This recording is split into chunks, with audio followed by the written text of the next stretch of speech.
School ও কাছের number দোকানের কাছে যাওয়ার জন্য অনুরোধ করা হলো, আর কিছু লোক খেয়াঘাটে আসার জন্য অনুরোধ করা হলো। খেয়াঘাটের কিছু অংশ নিচের দিকটা পানি যেতেছে, আপনারা তাড়াতাড়ি আসেন। এইমাত্র মাইকিং করা হলো, আপনারা শুনতে পাচ্ছেন খুবই ভয়াবহ অবস্থা। বিভিন্ন জায়গা দিয়ে পানি প্রবাহিত হইতেছে। মাইকে বারবার ঘোষণা করতেছে যুবকরা বাঁধের দিকে আসার জন্য। এই বিপদের দিনে যে যেখানে আছেন, কুমিল্লা বা কুমিল্লা আশেপাশে যারা, গোমতী নদীর মানুষদেরকে, গোমতী নদীর পাড়ের মানুষদেরকে বাঁচানোর জন্য আপনারা সাহায্য সহযোগিতা করার জন্য বিশেষ অনুরোধ করছি। আপনারা এগিয়ে আসুন। অবস্থা খুবই ভয়ানক।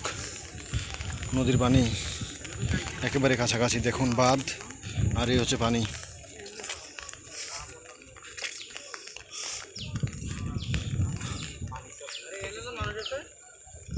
পানি